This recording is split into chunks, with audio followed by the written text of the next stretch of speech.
What it do, snackers, snackers, and snack X's? Your boy Gage here with jokes. Yo, Always yo. jokes, right? You are now tuned into Loading Snacks Weekly, where we get together once a week and we talk about things happening in pop culture. And today, Today, while we are going to talk about some pop culture of the week, of the day, we are going to spend the majority of the show talking about pop culture of the year. hmm We're really going to use this episode to kind of talk about some of our favorite things from throughout 2025 as it pertains to pop culture. hmm So we'll talk. We're going to do movies and TV shows and just whatever our favorite things are. But jokes will get the link to our website up. hmm Which you may notice is no longer floating across the top of our heads. That's just kind of like I'm done with that. Kind of just remove that scenario from it. Yo, yo, Yeah, yo. Cuddy, I got my Girl Scout cookies today. Haha. Those are probably gonna come in handy tomorrow night as the Popeyes and pajamas snack of the evening in some manner.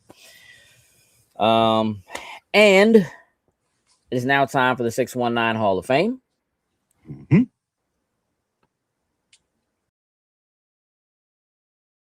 Yes, so let's shout out our top tier patrons, starting with Anthony Cunningham, Marcus Houston, Susan Dortch, Tyrone Carson, Meticulous Skin, Alex Lee, Ellis Mbe, and Kermit Ferguson. Thank you. We certainly do appreciate all of you. All right, elephant in the room. Jokes. hmm Another Doomsday trailer has dropped. Uh-huh. I have zero intentions of watching it. I'm gonna be honest. I don't think it's worth it. Right now, here's where I am. I think this is why we need to discuss this. hmm Like I'm not gonna let them do this to me every week. I'm not doing this every week.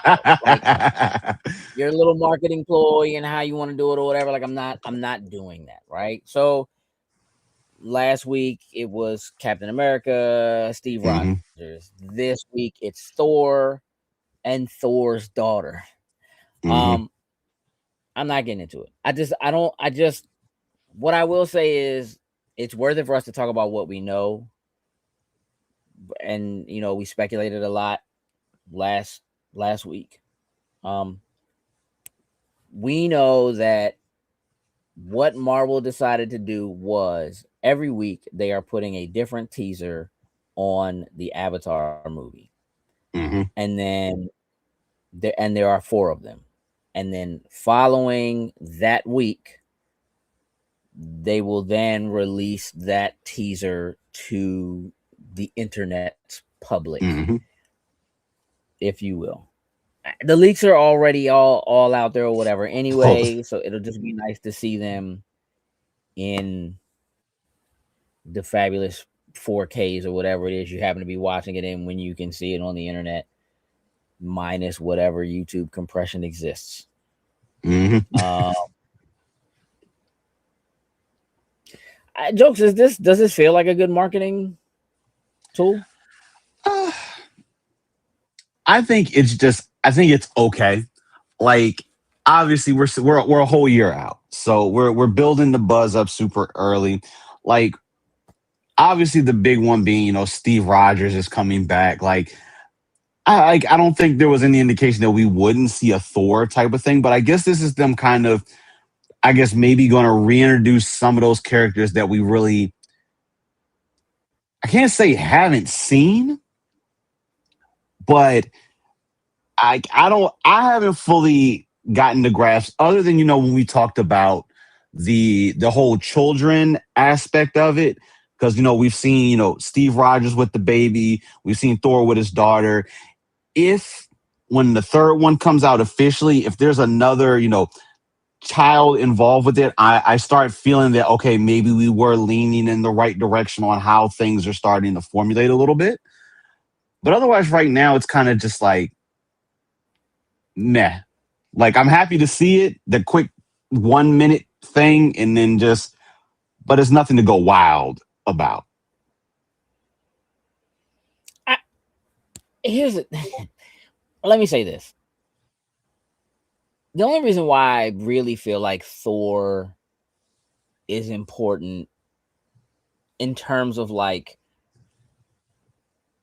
reestablishing for the general public, Mm-hmm. hey, the original Avengers are going to like this is like you're gonna see Mm-hmm. the offenders, like the ones that you, for all intents and purposes, grew up on, right? Yeah. Um, Thor is a standout specifically because Thor is really the one character who, in like what would I think be considered a major event, and in for what a lot of people is their favorite MCU film, which is Captain America Civil War, Mm-hmm. Thor is nowhere to be seen.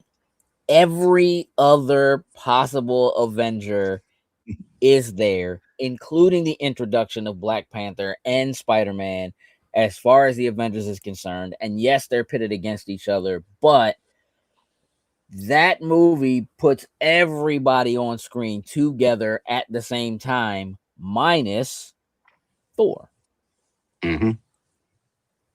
Hulk. But you know, and then you put Thor and Hulk together in a Thor film, right? Mm-hmm. Which that film, forget what it grossed and how well it did or whatever, is one of those films that's still very divisive. Like some people hate what happened to the Thor films, while other people love what happened to the Thor films. Mm-hmm. And so, you know, it's one of those things where I think when people are thinking, okay, this is the Russo brothers, we're getting Avengers, in them we trust. All right, we don't let's really get some Thor time, hopefully in this film. My biggest Mm-hmm. concern right with Doomsday as a whole is, as exciting as it can be to have so many people, cameos and so forth, Mm-hmm. my biggest is just screen time. It's who are the important players, what roles are they actually playing, and who is the movie actually about? Mm-hmm. Like,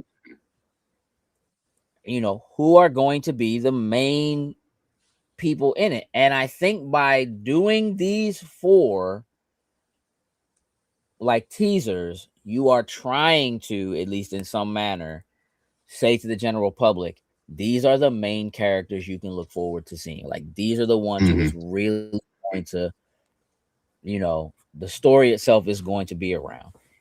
It remains to be seen how all of the other Marvel projects that are also happening in 2026 will affect what Doomsday is in the long run, Spider-Man Brand New Day notwithstanding. But Mm-hmm. you also have like Vision Quest, and like there's other stuff that's on the slate that could have an effect on it, right? You've got Daredevil Born Again season 2 and Jessica Jones coming back, and like there's a lot of things that could happen to affect what Doomsday is and, Mm-hmm. you know, what it looks like going forward. But if you're telling me that I can expect to get a lot of the two Chris's in terms of actors for this film, that's saying something. Like that's telling Yeah. people, you need to come see this. You know what I mean? Because you also have to remember that, and it also depends on how long they take to like bring everybody together. Because Right. for a lot of the most recent films that made the most money that people really loved, those actors are not together. The teams Mm-hmm. are separated. You know what I mean? And they're in different places, eventually coming together at the very end, you know, for the last battle. But realistically, like everybody's kind of scattered all over the place. And so you don't always get to see those actors acting together. So it remains to be seen. I think it's cool that they're trying to tell you what it is. What I don't want to do is come back next week and be like, well, here's the we're probably gonna have to, because the next one's like X-Men or whatever. Yeah, if what they've been talking about with the leaks, like at this point, let's them leaks are kind of planned. Like, I don't. bro. Listen, Most it's definitely. just like so. Apparently, like Marvel had like influencers and stuff that apparently I think they actually have shown them all of the teasers We've seen already, all of them. Yeah, and they've yeah. showed them actually like recording and doing stuff. I'm like, what were y'all expecting at this point for it? So, I mean, listen. Given the way that they're doing things, again, I would wager that we're in the right space.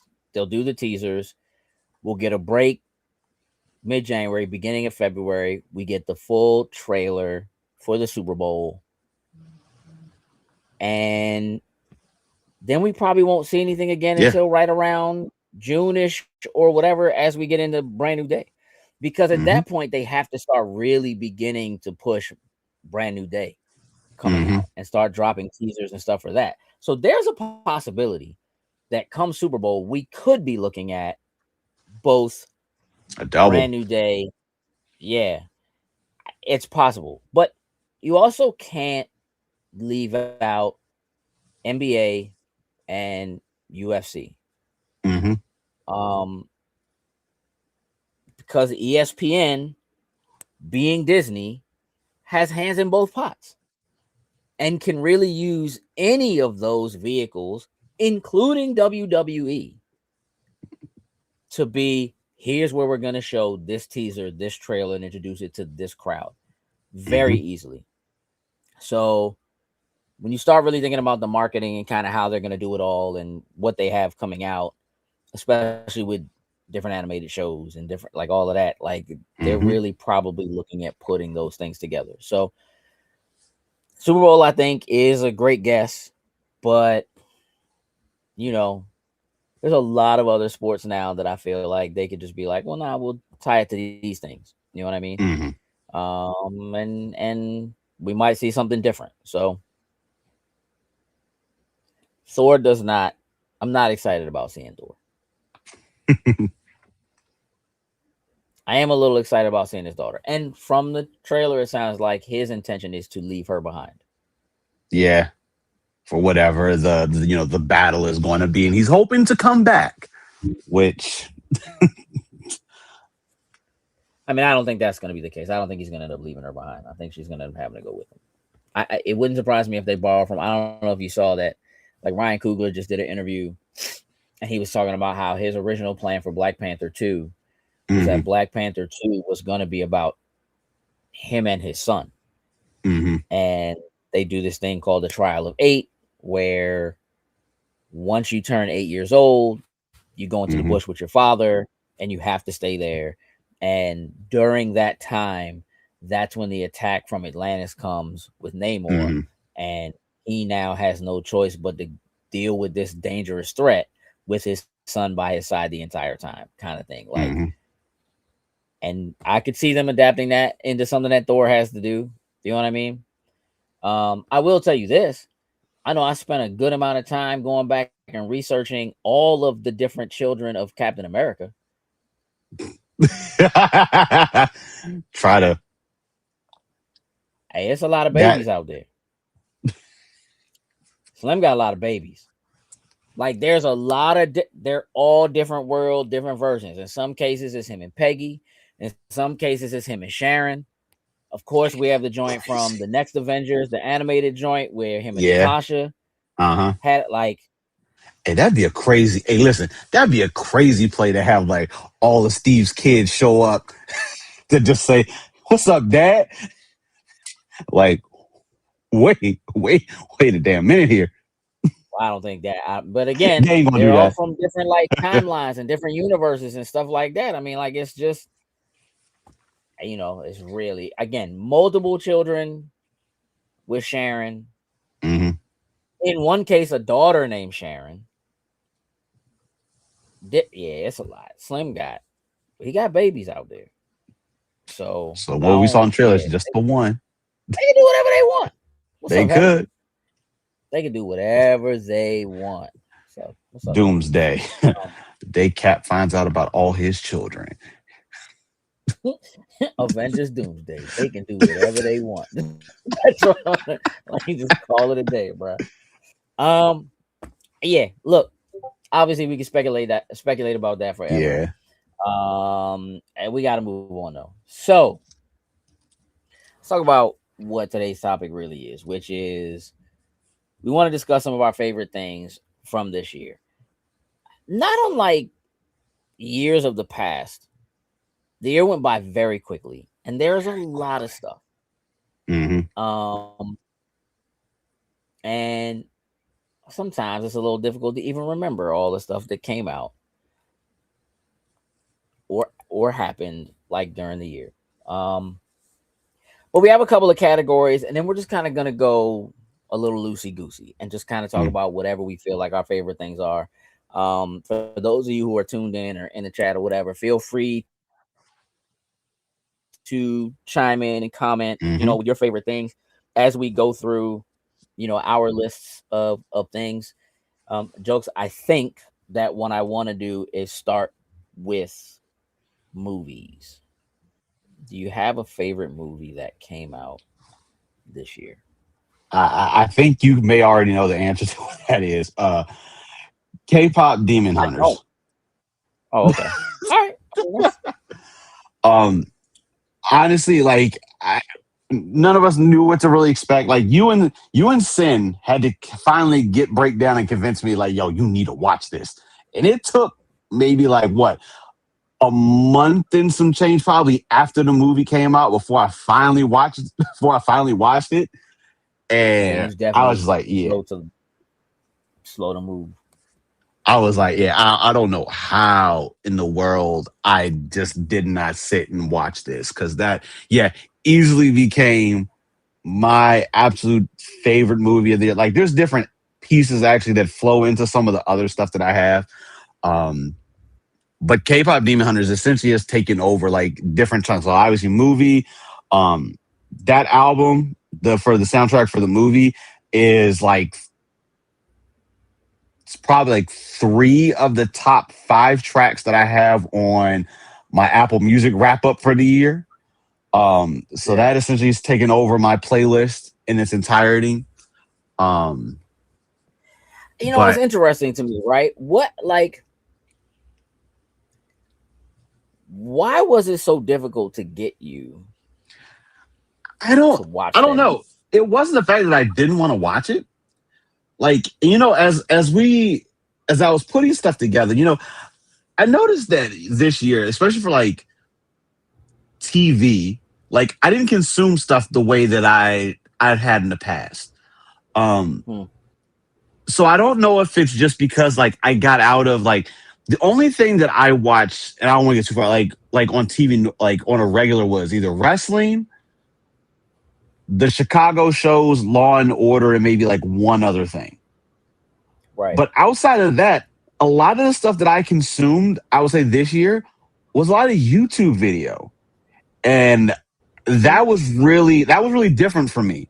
And of course, I caught up and watched some anime and things like that, but I found myself watching a lot of YouTube videos than anything else this year. But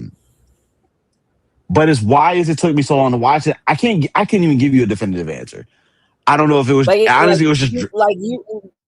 It was weird because you just seemed not regularly reluctant to watch it, but like adamantly reluctant to watch it. Like, you weren't directly telling us no, but you were doing that thing where you just kind of shrug your shoulders, but we know like he's not gonna watch that joint. Like, it's not happening. So why did you flip? Why did you end up watching it? Came home from work one day and it was nothing on TV. I was like, it was me and Tatiana. I was like, let's just order some food and watch K-pop Demon Hunters. And we just finally sat down and we just watched it. And it was like, in the first 3 minutes, that first song hit, and you was like, wait a minute. Dog, the first 3 minutes hit, and I was just like, okay, I'm locked in. Yeah, I mean, look, K-pop Demon Hunters will certainly be in my honorable mentions. Mm-hmm. For me, my favorite movie this year was Sinners. Mm-hmm. Um, I honestly believe that this movie is a cinematic masterpiece. Mm-hmm. I think it takes a genre that we do know in terms of like horror slash vampire, and it just kind of Mm-hmm. turns it on its head. It puts it in a different period than we're used to, seeing it. It deals with it with different people than a way we're used to seeing it. And truthfully, the entire first half of the movie Mm-hmm. isn't a vampire movie. It's more like a historical, like I don't even know exactly how to categorize what the first, like literally first half of that movie. And it's not a short movie, Mm-hmm. but it's like the minute it starts, you're just kind of drawn in. And I think some of that is just because it's so good at not at giving you just enough information. Just Mm-hmm. enough information to have you looking for the next answer, looking for the next piece, wondering, you know what I mean? Well, where did they just come from? Why are they so bad? What do you mean they left so and so? What's his relationship with this woman? What's his relationship with this woman? You know what I mean? Like all of those things, there are so many elements to the plot and to the story that they give you just enough to allow your imagination to try to fill in the background while you're waiting for them to give you whatever the next thing that's going to happen from a story perspective within the barriers that are the beginning and end of the film. Mm-hmm. Um, and from the music to the cinematography, to again just the overall choice in how to tell the story. Mm-hmm. It's I think it's an amazing piece of art. And so it's easily my favorite film from this year. Um, K-pop Demon Hunters is in there. It's like it's up there. I definitely watched that more times than I watched Sinners, because it's more fun. You know what I mean? Like Yeah. it's Yeah. just Yeah. more fun. Um, but I will say this: some other honorable mentions I have are, Mm. believe it or not, Superman I'll agree with and that. Thunderbolts, which, you know, I didn't see a lot of movies in the theater. It's very easy to forget that even that like Captain America came out this year. Crazy enough, it's like I, Marvel had 3 films this year. That's a lot. It just there was a lot. That's where I'm at. I'll let you pick the next category and decide the next thing. um I'll throw out a couple honorable mentions before, and then we'll go to the next. But Okay. Okay. Demon Slayer, Infinity Castle, Mm. absolutely amazing. Uh, Demon Slayer is one of those shows, like it looks great already, like on TV as it is, but when you up it and you throw it on an IMAX screen, it just takes things to a whole nother level. Um, Yeah. it was insane. Like, and obviously, anime's been in theaters, but being that this is beginning of the end for Demon Slayer, it just hits a little bit differently in comparison to when some of the others, like Chainsaw Man. Don't get me wrong, it was great. Then like a Yeah. Chainsaw Man, because we're starting to like, oh yeah, we're in that end phase, like we're getting things set up on there. But yeah, Demon Slayer, Infinity Castle. And then the other one that's one of my honorable mentions, and I don't know, for a lot of people, they're going to be like, what in the world? But it's one of my favorite franchises just because the cheesiness and everything that happens. Final Destination Bloodlines. Um, listen, I love everything about the Final Destination franchise. And I know you. it's one of I those always things. forget that you do, but I know you do. And What? I would say the last couple were okay, but this one, I felt they kind of went a little bit back to the foundation of where Final Destination started at and really took it to another level on there for it. At first, I went in with the expectation that, hey, listen, I know I'm going to laugh at the deaths and things that happened during this movie, but I feel like I'm going to be let down. But it ended up really being very fun to watch. So, Final Destination Bloodlines.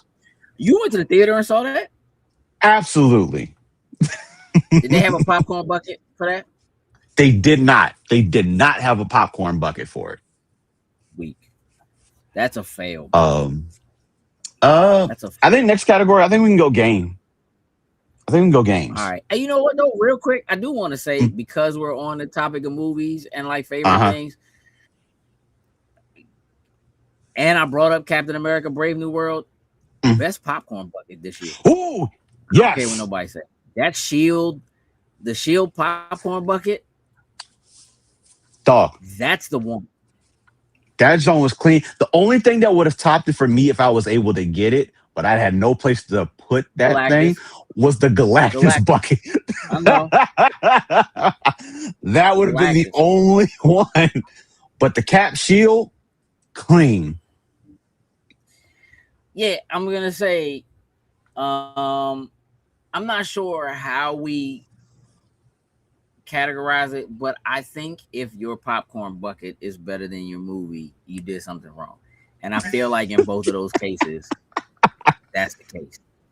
That's how I feel about it. I'm not even. That's how I feel. All right, what category? Video games. All right, well, what's your game? Favorite game? Assassin's Creed Shadows. Okay. I love the Assassin's Creed franchise, and I started to fall. Yeah, you kind of in this thing. I started to fall out with it a little bit. But when they had finally announced, hey, Assassin's Creed coming to Japan, it was like, okay, you're checking all the right boxes for me right now. And then it was just, once it gets released, it's like, is this going to actually live up to what we're hoping to? And it absolutely did. I burned through that game. I feel like story in a lot of the side quests and everything, probably in 3 or 4 days, probably, I would have to say. The story had me really into it. The customization, which we've seen through the last few variations of the Assassin's Creed games, I don't know, I was a little more involved with wanting to actually, get in, put on certain armor just for the looks and feels of it. I thought they really did a great job at putting some new life back into the Assassin's Creed franchise. Now the hope is, can they continue that?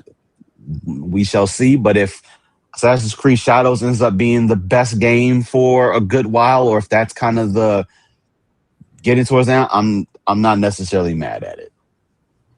An honorable mention. I'll go for it. Okay. No, I was just gonna say, I think Shadows is I think it will be the benchmark for Assassin's Creed games going forward. I think that when they did Origins was kind of them recalibrating and changing the way the franchise worked. They did that for the next couple of games with and then after, I don't know, I guess 10 years or so, they decided to go back. And that, I think that going back and kind of this specific blend of the way the older Assassin's Creed games worked with some of the elements of the newer games, I think it's personally, I think it's the sweet spot. So I'm with you on that. Your honorable mentions. One of my honorable mentions is a game, honestly, for what I play is probably a little bit different, in a different wheelhouse for me. Blueprints. I'm trying to think of the easiest way to break this down. So it's the main character, like you, if I remember right, you inherit like a mansion, money, whatever it is from like, yeah, from like one of your late distant relatives. And From an essentially uncle. it's a puzzle game. Yeah, it's a puzzle game where you go into the mansion, you're trying to get through said mansion, but you have to actually unlock different rooms, hallways, and things to finally get to where it is that you're trying to get in the end of it for it. Um, by all means, this is not something you would sit down and on your first go around, you're just gonna just straight go through this game and just beat it. Like it takes some I still haven't beat it yet. But just the going in, you find something different. Oh snap! Let me do it this way instead. Trying to get to create these paths and do everything had me really invested in it. And while you're doing this, you're looking for clues and things all at the same time to try to give yourself an answer to maybe give you some hints on how you should set things up for it. Um, Mhm. Honestly, it was one of my sleeper games for this year. Um, it's not it's a Game Pass title too. So if you have Game Pass, you can go in. I'm pretty sure it's still available on there for you to go and get. Um, it's an actual interesting title to play, and it's not a gigantic game. So if you don't have that much storage on your console, you'll be able to install it pretty easy on there. But Blueprints is my honorable mention. Um, so my favorite game this year was Shinobi Art of Vengeance. Uh, this is the prettiest game I might have ever seen. It is Oh, I do have another one. incredible, hand drawn animation. It is incredibly, in terms of like an action game, it just was the game I needed at the time. Like Mm-hmm. it is action, it is fast, it is bloody, it is punishing, but fair in the way that a game is supposed to be, not in a way that is Mm-hmm. like overly punishing the way like a Dark Souls or Mm-hmm. like one of those games is. It feels like a Metroidvania, which are games I enjoy. Um, but it's not. It's more or less like you have stages. Like you go through this stage and it does have replayability. There are things that you will Mm-hmm. find later that you will go back to other stages where you couldn't get to a certain area without this new ability. Mm-hmm. Um, but it's not like one large continuous map the way generally a Metroidvania is. So it has elements that kind of borrow from both.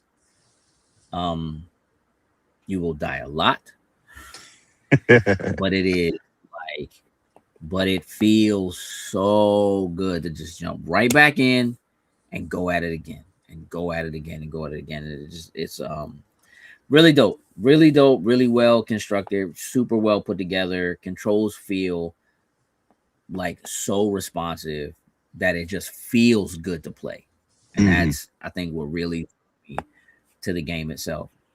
I put a lot of time, a lot of hours into that game, and into like the challenges and challenge rooms and stuff like that. Mm-hmm. So that's my favorite game of this year. Um, Honorable mentions: Assassin's Creed Mm-hmm. Shadows, probably the game I put the most time into this year that wasn't Grand Theft, because I always put a lot of time into Grand Theft. Mm-hmm. So that doesn't really count. Um, and then Claire Obscure, Expedition 33 is another. It is an incredibly beautiful game that has. It is the style of turn-based RPG that I prefer. Action RPGs are cool. I think that there's a space for them. I love turn-based RPGs, but they can get a little boring. And the kind of turn-based action RPG that Mm-hmm. this is, where it does give you something to do, while you were waiting. It just kind of it hit all the nostalgia points. It has an incredible story with incredible music. It just wasn't even it in terms of like responsiveness and stuff like that, which doesn't really seem like a thing you would talk about in a turn-based RPG. It has that, which I just think is so important. It just wasn't Shinobi. It just didn't do that for me. But those are my standouts. I like that you mentioned Blueprints. Blueprints was definitely like in that like, hey, you should be paying attention to what this game is doing because it's doing some dope stuff. But those are my games. You said you had another one? Yeah, one more. It's crazy. Like I keep thinking, Pokemon Legends ZA. It's the newest. Well, it's the first release for a Switch 2 of a Pokemon title, and it is the Legends versions of the Pokemon game change the formula of how a Pokemon game works. So you don't have the typical, turn-based combat. Like everything is real time. You have to be active. There's a big difference between it and the way the old school Pokemon games played. Story was pretty good. It does relate to some of the older titles. I guess you could almost say it's a continuation of the XY story that they actually did, because you end up running into certain elements. I won't get into the details that are kind of picking up from where it left off. And they started doing some stuff with this game that they have never tackled or done in any others. Like when the new DLC came out, I still haven't even touched the DLC. Something they've never done. Typically, whenever you play a Pokemon game, you can level your Pokemon all the way up to level 100, and that's capped. You can't do anything. When the new DLC came out, they, for the first time, actually remove that cap where you could actually face and fight Pokemon that are over level 100. So that already gave the game even more playability than they had done in before, because it's like once you've hit level 100 with, like, say, your core group of Pokemon, and you're not really concerned about getting all of the other ones to level 100, you're just concerned about catching them all than anything else. So it's managed to do some stuff that no other Pokemon game has actually tackled on there for it. I would say that's probably, next to Assassin's Creed, that's probably the second game that I've probably put the most time into this year, probably. That and probably Persona, the Persona 4 not remake, but like just released. I played that just because it was on sale. But other than that, I think those are probably the two that I've played most this year. Okay. What's our next category? Looking at the list that I have, I don't know. Maybe we can open this one up, because I know, like I said, TV, or maybe I don't know if you have a favorite TV show maybe that you've watched. I don't really have a specific. For me, I don't really have other than, because there's some anime. So you know what? I'll throw in anime probably with TV show than anything else. But if you have a favorite TV show, some honorable mentions, have at it. Yeah, I mean, TV shows this year. Oh, crap. I just thought about something that came out this year that I completely forgot about. I lied. So, your friendly neighborhood Spider-Man. I forgot that was this year. Incredible show. Such a good show. So well crafted. So well put together. So well voice acted. From episode to episode, you are just like, it's like you can't wait for the next episode. And the way that they tied it to the overall MCU and What If, another show from this year, and technically tied it to Marvel Zombies, another show from this year. it's just kind of dope. And tied it to Daredevil, who also had a show this year.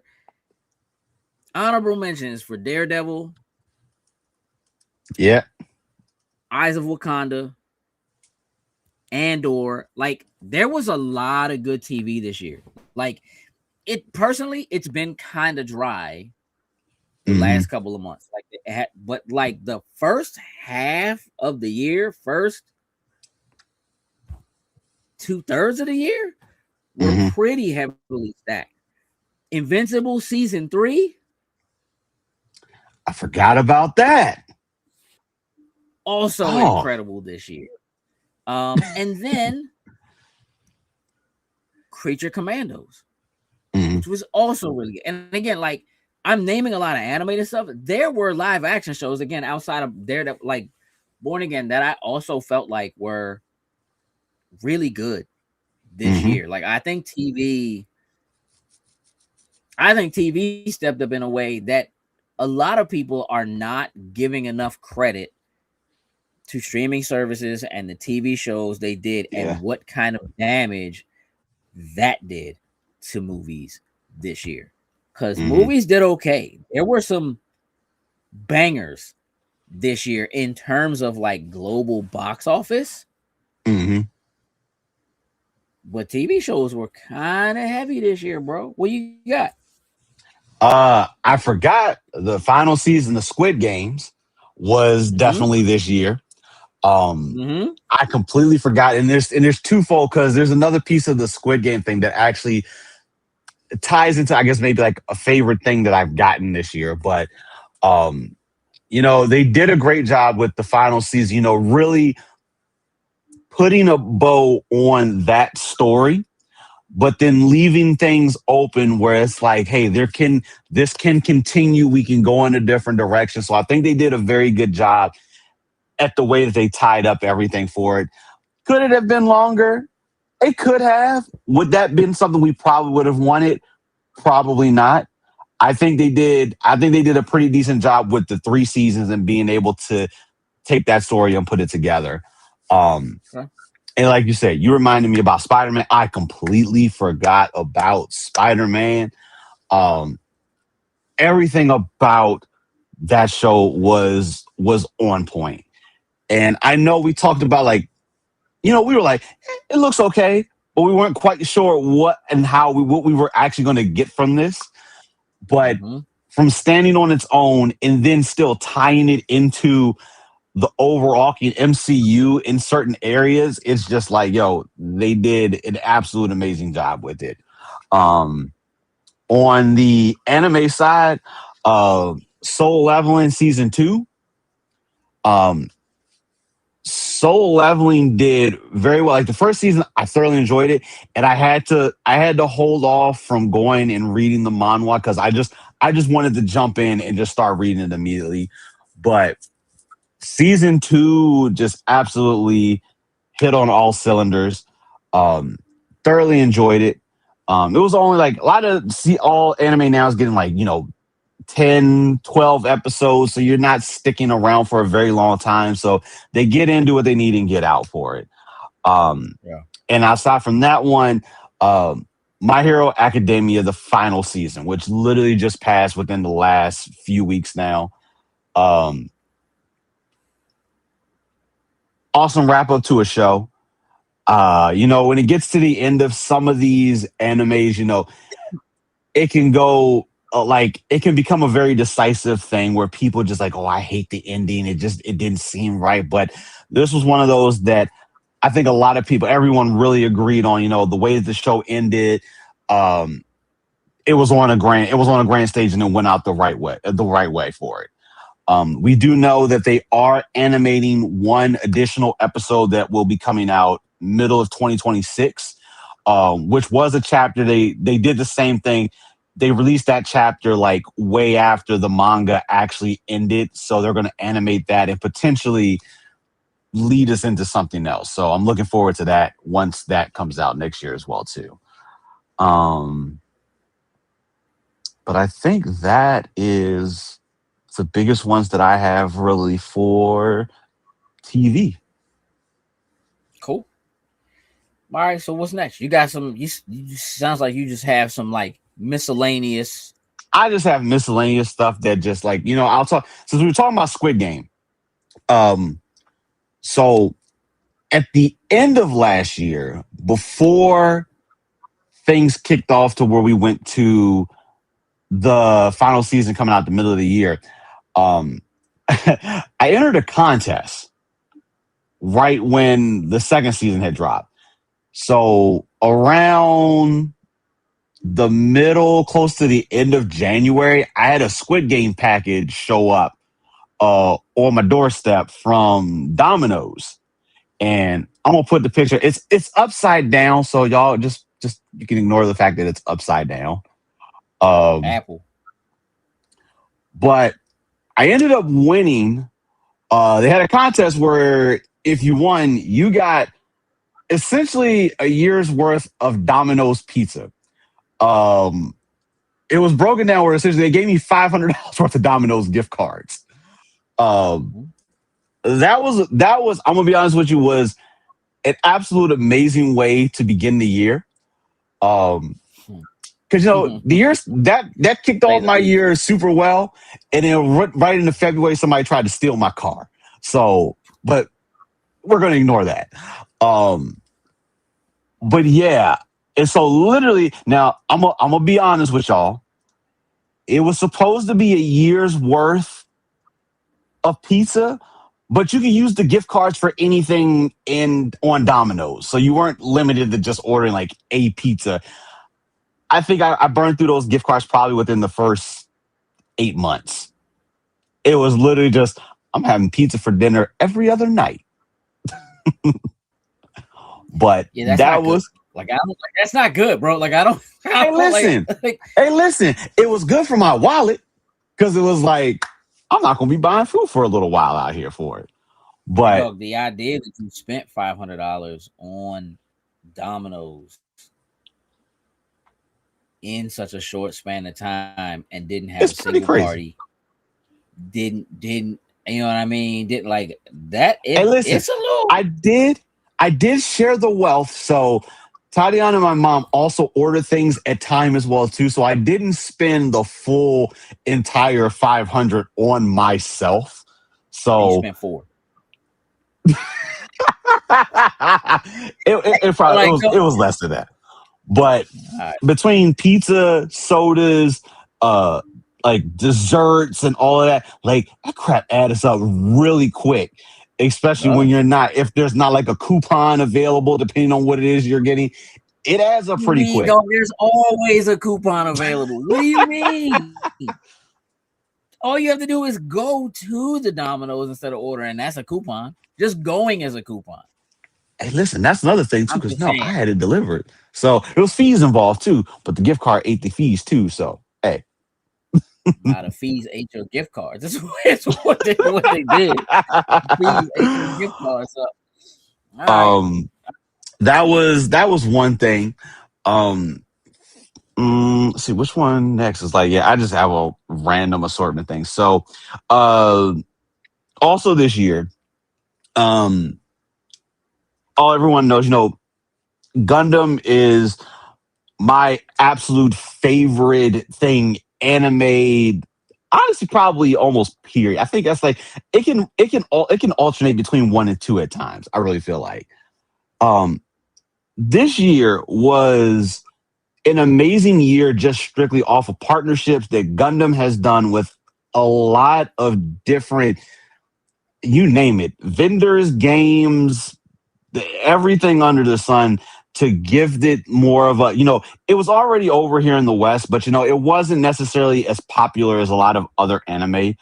But there's been so many different promotions that have been done with Gundam. Like it just warmed my heart to be able to see people maybe that never have experienced Gundam in any shape or form be able to watch it in some shape or form.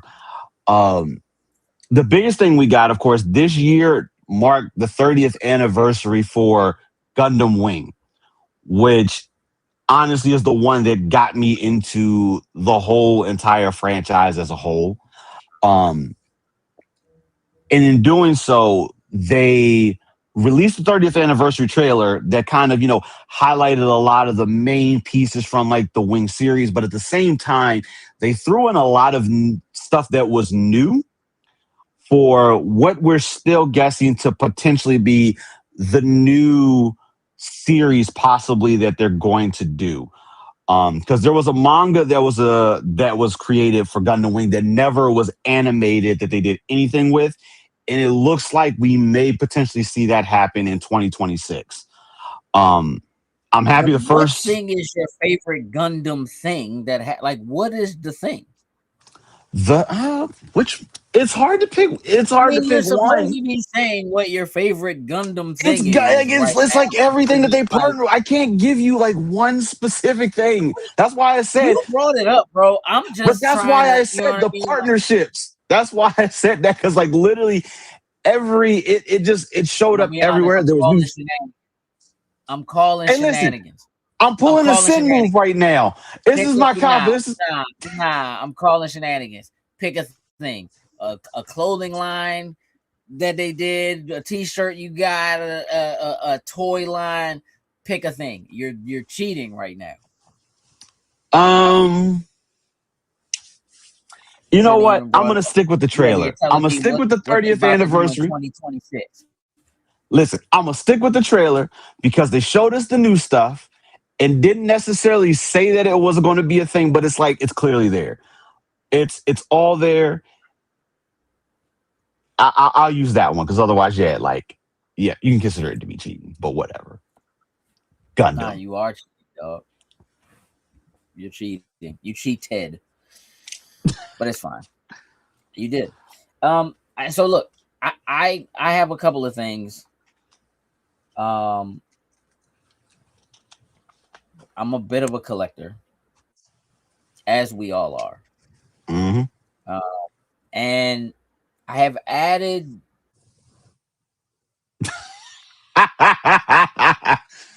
I guess Wayne.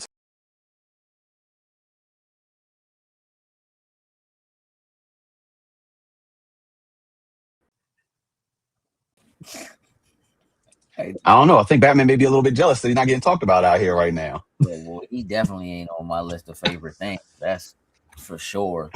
Hold on. Let me put this up because Dom over here. What do you mean I'm scared of Gundam commit? What do you mean by that? Like, It means you won't pick a favorite thing. I have a favorite series, but nothing That's from not that. what. That's not, dog. That's not what we're talking about. You Sandman Simpson around the subject. Favorite thing from 2025, bro. We're talking about favorite thing this year. That's what he's saying. He's saying you were scared to commit. I'll, I'll think about it for a second, and while you talk, I'll figure out which one I'm gonna do. All right, bro. Listen, y'all know I'm a Lego person, and I got several. We're gonna call them kits this year. My favorite is this. Still in the box, hasn't been built. Soundwave.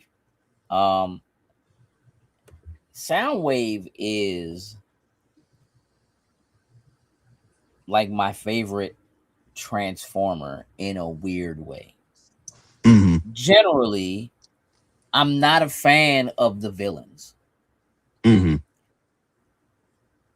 And Soundwave isn't really that villainous by comparison to like other Transformers. Like clearly Megatron is very villainous and Starscream, if you know, is also very villainous for always also plotting on Megatron. Mm-hmm. Soundwave is a soldier's soldier. He's there to get the job done. This is what I do. Coolest voice in the entire series, and comes with minions of his own, which just made him dope, like automatically. So I love Soundwave, and I had to have it, and I'm getting another one because I want to. Um, Honorable mentions Technically, in the would you Lego need pile. 3? I feel like you would need 3 because it's No, like one in the box, one nah. transform, I'm and not one like is. that. No. We don't like Legos aren't really meant to like be in the box unless you are going to attempt to like hope that they're the kind of collector's item you can resell down the road somewhere. That's not me. Generally speaking, outside of comic books and some cards, I've never really collected anything for the sake of like what its value might be later on. There's a couple of things here and there, but for the most part, I get what I like because I like it. You know what I mean? And I would rather have it on display outside of lack of space, right? I do have to say honorable mentions to the One Piece, to the going Merry. The going Merry is not. I would never, bro. I would never. If not for Sin, I would never buy this joint and put this up. But on having done this boat, also ended up with the Black Pearl from Pirates, and still in the box. Probably gonna be in there for a little while. I gotta come up Is that again with it. the Black Pearl you got? That's the second one. So the bigger one that came out. Yeah. Like big enough that like I thought about picking it up and bringing it over here to bring on. It's too big. I'm not picking it up. Anyway, so that as far as gadgets are concerned, this little guy right here, this is the Extra Muse. You can see by the little title right there, right? And here's the thing. For all intents and purposes, this is a 4K camera that has a gimbal, as you can see on it. It shoots pretty incredible 4K 60 frame, 120 frame footage. In portrait mode, it'll shoot 3K 60 frame footage.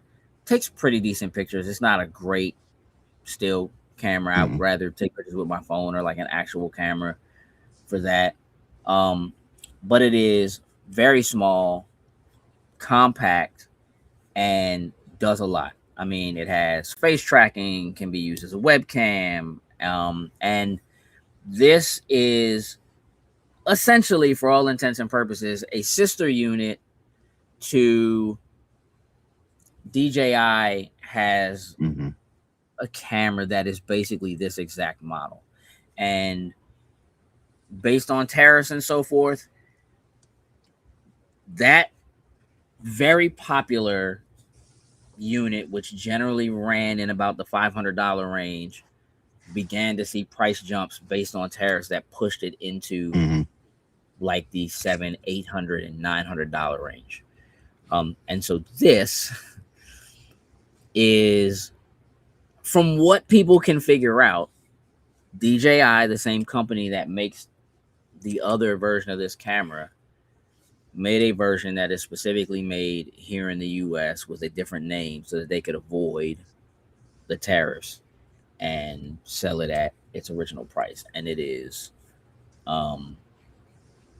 probably the thing that like we have used, is we have started to use this camera to shoot when we're on location, as we do interviews and stuff like that. Again, it's just so small.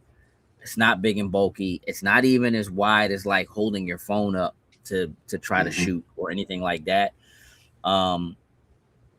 It connects pretty seamlessly to the wireless mics that we have, and has just been like, this is the new way we're shooting. Like this is what it's come down to. Using this to basically replace shooting with DSLR, that's just kind of heavy and bulky and a lot to carry around. Um, it's pretty dope. Battery life is pretty solid. But along with that battery life, I guess I'll use it as an honorable mention. I picked up this like travel case for it that also doubles as a charger for it. So this has a rechargeable battery. You charge this once, it will recharge the camera 4 times with one charge on this. So if the battery starts to get low in the camera, I can put it in here and it will recharge the camera. Fast charging, by the way, to a complete charge in like under an hour. So, and this just has a handy little strap. It's easy to carry around as well. Definitely my favorite gadget from this year, in terms of like that kind of thing. Josh, you have anything like that you want to share? Actually, I don't really have. I really didn't upgrade. The only thing I would say that I've gotten new technology wise is honestly is my MacBook. Outside of that, nothing else that I really got. But my You got a new capture card, didn't you? I got the new Elgato. So because I got my new MacBook, I had to get a new Elgato. So Forced into it. Got forced into it because the old Elgato only would be able to record up to 1080. So in getting the new MacBook, it has the newer processor in it. The old Elgato, unfortunately, just wasn't compatible to work with it. So now I have a 4K Elgato. So I can now. So you know what? Yeah, I can now record gameplay straight up in 4K. Get the nice, crispy, clean quality out of there for it. And, you know, we've been talking about doing more stuff, gaming focus and everything. This is just going to allow me to capture everything in the best possible way. My MacBook, like when we did the extra live stream, this is where like literally everything is streaming from off of here. The old computer that I was using, it's 5 years old. It's a great computer, but unfortunately, technology is what it is. 5 years is a long time in a computer's lifespan, even with some great specs on there for us. So those upgrades did have to happen to make sure that we can continue to do what it is that we do. But those will probably be the two biggest pieces of like I'm looking around right now. That I got the Switch 2. Honestly,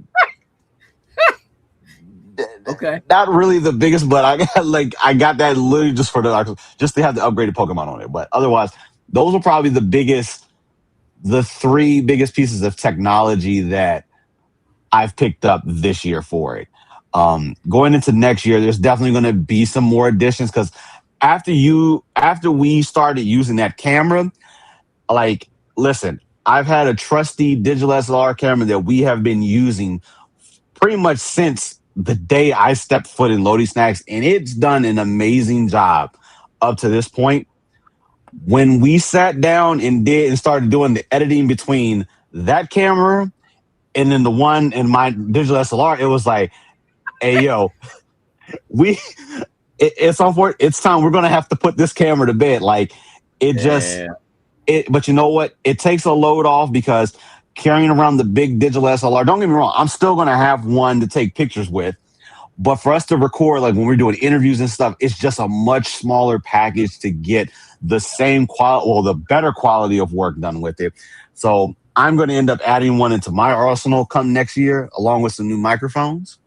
That's necessary. We're gonna do some package. We got to get some package stuff as far as that's concerned. Dom said post the link for the camera, by the way. Who did? Dom said shoot him a link. Oh, I got him. Okay. Yeah, I'll shoot him a link. I didn't really get. I mean, again, I Switch 2 wasn't in my wheelhouse. Portable gaming isn't really a major thing for me. I did consider the Xbox Rogue Ally X. $1,000 a bit much as far as that's concerned for me because I don't generally game on the go. I game when I get where I'm going, but I don't generally game on the go. I'm not generally at liberty to do so. And so if I'm going to do it, like technically a phone is cool. But I have been looking at some other ways and other options as far as gaming is concerned. And so, one thing I want to talk about is GeForce Now. So, I decided to go ahead and do a trial for GeForce Now because towards the end of the year, especially as like people were talking about like whether or not say the Rogue Ally is a good option versus say the Steam Deck, which is a number of years older, and of course Steam started to announce new hardware and that kind of thing.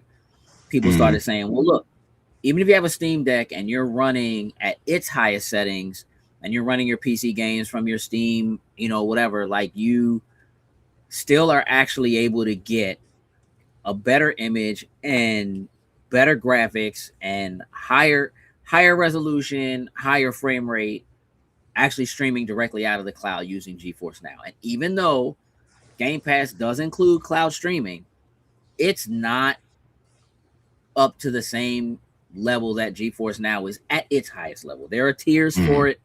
At the highest level, essentially what they are doing is they are duplicating a very high-end PC running an RTX 5090, and I have been messing around with it over the last month or so, and I have done everything from run it on my Xbox using the Microsoft Edge app and played that way, streaming games that are in Game Pass because Game Pass you can connect to it. I don't have a huge Steam library, and most of what I do have in Steam are relatively small games, but I have also used it along with this, which is another thing that is one of my favorite things from this year, which is the Xbox version of the MetaQuest 3. So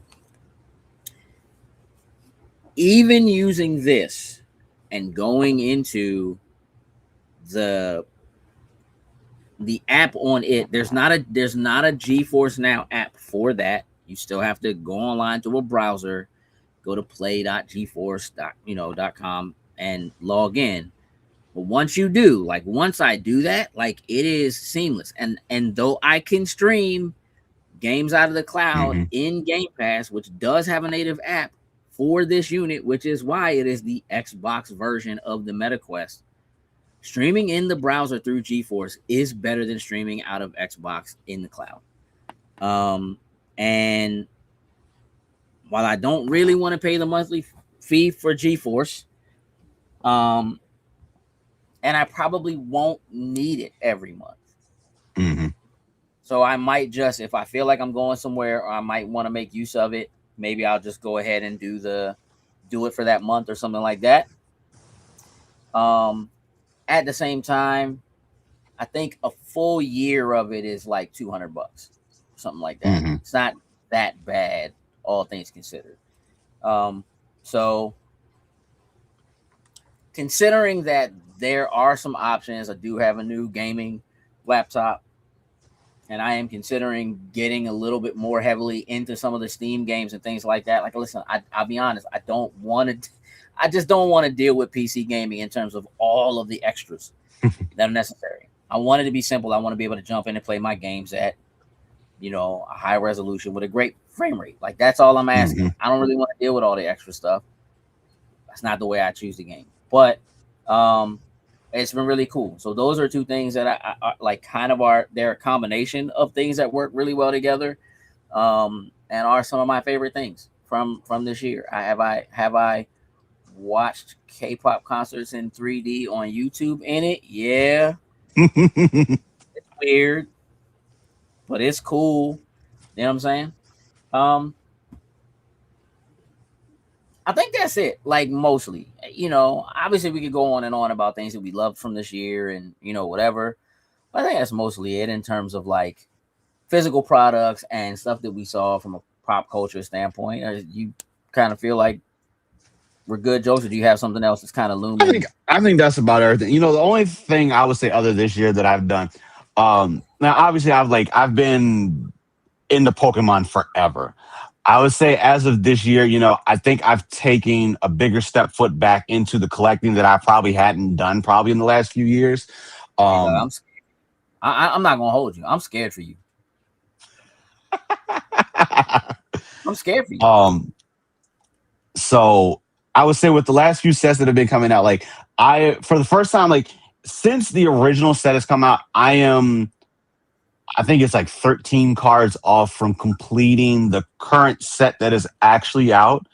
Most of the cards that I have left to get are a lot of the special rare cards and like the super rare in Charizard. I did, like, you guys did see, I've been doing ripping with jokes, has been one of those things that's kind of like, I've been opening packs. Why am I just not getting these on film so you guys can be able to see the type of things that I go through when opening these up?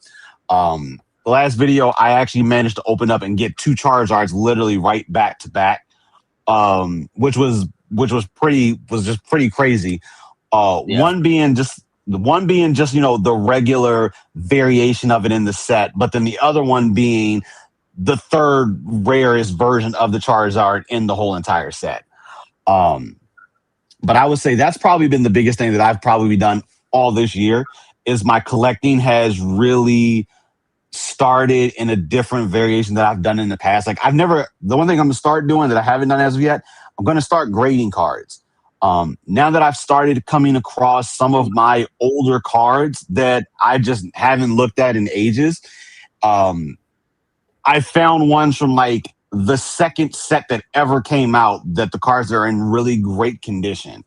And I'm just trying to figure out the best way for me to submit to get these cards graded, because mailing and hoping things get back and all that is just, it's a scary thing with something like this. We go to some of the conventions where they have like the grading like on site where you can get certain things done. So it's like I'm kind of planning on holding on to some of them till like Baltimore Comic Con, when we see like CGC come around, where they do a lot of that stuff on site. Because with some of the cards I have, like, honestly, I am scared out of my mind to send them in, and then they ship them back, and for whatever reason, they do not make it to my doorstep. But that's something definitely for 2025 that I've been getting way back into as much. And shout out to Rob from Comic Logic, because right after like starting this whole entire thing, he got into it as well too. And I thought I was going in on it collecting these right now. Rob is like me times like 5, which is a crazy thing to say. But yeah, I think that's probably that's the overall biggest thing that I've probably done this year, is putting my collection and really getting it organized overall, that I never really did in the past. So yeah, I think that's probably the biggest thing. That's your favorite thing is collecting Pokemon from the entire year. That's your like, I think so. Fantasmal Flames is your. That is my set, because it's the set is revolving around Charizard. You know what? I do have that one that I can throw up, and I don't want to get too. We can move on. Where it is? Yeah. Like, I managed to get, this is what they call an ultra premium collection box. And inside of it, it came with, it had 18 packs in there, and it had a couple of promo versions of Charizard cards that you can't get unless you buy that particular box. And I've been fortunate enough to be able to get a lot of the cards that honestly, all of them, at the actual retail cost. Because since the beginning of the year up until now, getting cards has not been the easiest thing for a lot of people. And the only way that you've really been able to get them is like third-party marketplaces, and you're paying that extra premium on it to be able to get your hands on it. So I'm just fortunate that box is your favorite thing. What was your favorite thing? You just talking about Pokemon in general. Like, my favorite thing is the set. It's the set Phantasmal Flames, which is, there's a good chunk of them in that box. Just because it's based around my favorite Pokemon, Charizard. That has been my go-to since day one. If there's something Charizard oriented, I'm going to have it. That was the one thing that came out this year that I wanted that one specific promo card. I managed to get it right from Pokemon directly, which is not the easiest thing on the face of the planet. Yeah, that box, Fantasmal Flames. Did you see the McDonald's announcement? Yes, I did, and that's going to be a problem. Because it's for next year marks the 30th anniversary for for the Pokemon, the OG set. And they're doing something special where McDonald's is going to be releasing promo cards, but there is going to be a specific set that is going to be released for the anniversary collection. What it is right now, we have no idea. All I know is it is going to be a very sought after set. Probably since the original release, honestly. Okay. I will be having tons of Happy Meals, but I'm probably going to go there and see if they'll just let me buy the box of cards. So they don't got to worry about it. I think you should get a gym membership to go along with your Pokemon hunting at McDonald's. Because I mean, Happy Meals it's not a lot of food. Yeah. I'm probably gonna be sharing. I'm gonna be honest with you. If I can't get the whole box and I gotta buy it, so people gonna be getting lunch off of me a good couple of times. Cause I'm like, listen, I bought this Happy Meal. You want this? Take it. Honest truth. I feel like I'm gonna need you to find that out if they want the food before you buy it. Hey, I'm about to go to McDonald's. Do you want anything like a Happy Meal? Because that's all I'll buy you. Because that's what I'm getting. Happy Meals, bro. All right. I feel like they should do. I'm not getting into that. Never mind. I don't want to get into that right now. I can't because it's too much. It's too much. All right. So look, 2025 has been pretty solid for pop culture. But it's been a rough year. Like there's no two ways about that, right? It's been a rough year. There's been a lot going on. There's a lot that happened, obviously. Normally when we do something like this, we'll talk about our favorite conventions and like Jokes and I talked about it before we started the show. And he kind of wants to again pull us in and cheat and say all of them. Like, all the conventions are my favorite convention. Which, you know what, under the circumstances, that's kind of fair, right? Because this year, so much about each convention is measured by either it's the last one of those conventions that we went to with Sin, or it's the first time we had to go to that convention without. And at each one we've gone to where we had to go without him, just the camaraderie and the family and just like it's been just so overwhelmingly good to us that it does become very, very difficult to say like, well, even something that's like Otakon was my favorite this year because it's literally the last convention that like we went to with Sin together.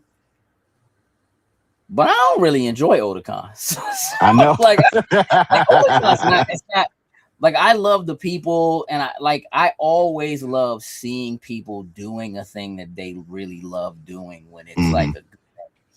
You know what I mean? So I love the cosplay. And we know so many people, and I love the convention as a whole itself. But like, I don't enjoy Otakon the way that like you all enjoy Otakon as the current avid anime consumers that you are, right? However, we had a lot of first time conventions this year. And again, just a lot of people who really went the extra step and took a lot of time to go the additional mile for us under the circumstances. And so truthfully, um, it took something that would be / should be very difficult and made it a lot easier for us this year. And so, like this year, for all of the great pop culture things that happen and have happened, every one of those things is also a thing that is either the last thing we did with Sin or a thing that, dang, my man didn't get to. You know what I mean? Didn't get that last episode of Demon Slayer, or didn't get, you know what I mean? Like all of those things are still very real things, right? And so I just kind of want to take a moment, like as we close out, what the year is. We do Popeyes and pajamas every year. It is a staple for us. Where if you're unfamiliar, for New Year's, it's tradition now for us to, everybody goes to Popeyes, we get together, we wear our pajamas, and we just kind of hang out, right, and have a good time, bringing in the new year, playing games and just kind of talking trash and just enjoying each other's company. Over the years, we kind of also brought into that tradition a tradition of streaming it, whether we were at somebody's house and kind of just doing a little bit of a live stream, or in some cases we played video games or earned extra money for Extra Life or something along those lines. We're not going to do that this year. This year we're just going to take the time to spend that time with friends and family and really just enjoy each other and not worry about coming up with or creating or making that moment into content. I'm just going to take the time to kind of hang out and spend some time together, which I think is really important. So no stream this year for Popeyes and pajamas. Though I'm sure we will have shenanigans to share when we come back next week. It'll be a good time. It is difficult not to reflect on the year and not be as thankful as I feel like I always am about just the people who have supported us and watch the show and lurk and all that kind of stuff. But, throughout the entire year, throughout the journey itself, I do have to take a moment to just, not that I haven't said it, but to just thank everybody for the time and effort, the additional calls. It's one thing when people reach out to you like in the moment or in the couple of weeks or something like that after what feels like a tragedy, but the continued support far beyond that from people, from text messages I get or DMs that I get, with people just literally going, hey man, I'm just checking, you know what I mean, I'm just seeing how how things are going, or whatever. Again, is one of those things that I just think you can't, like, you can't replace that, right? That we have managed to find and add on to / build a community that takes care of each other that way, right? So thank you to everybody for all of that, and for what has been a different and a tough 2025. Thank you for seeing us through it. Thank you for helping us to get to this moment now where we are, and feeling like we should and can continue to keep moving forward. So your support, again, even if all you're watching or sharing it or whatever, it matters and it counts, and it's super helpful. So thank you for that. Now next week,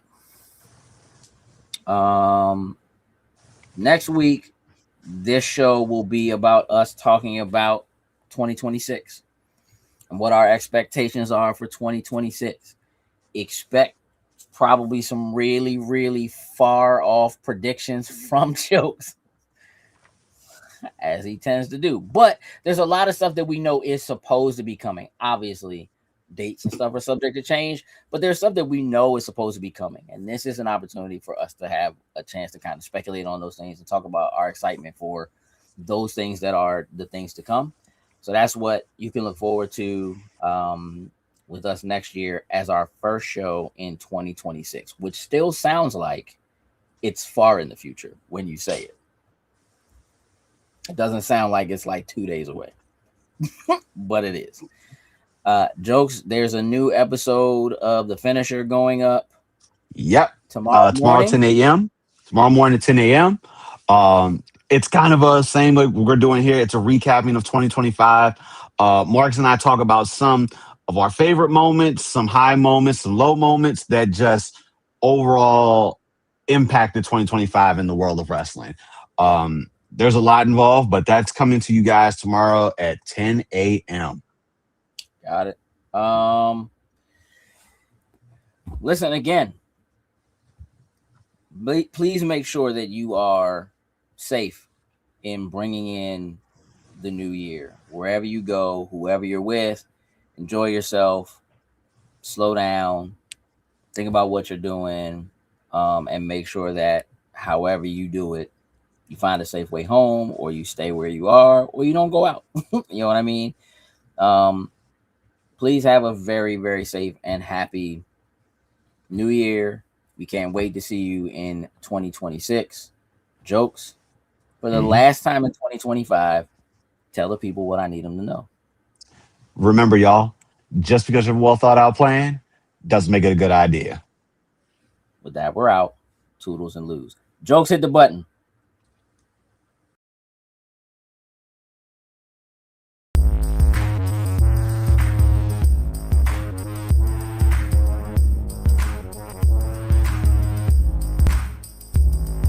Loading snacks.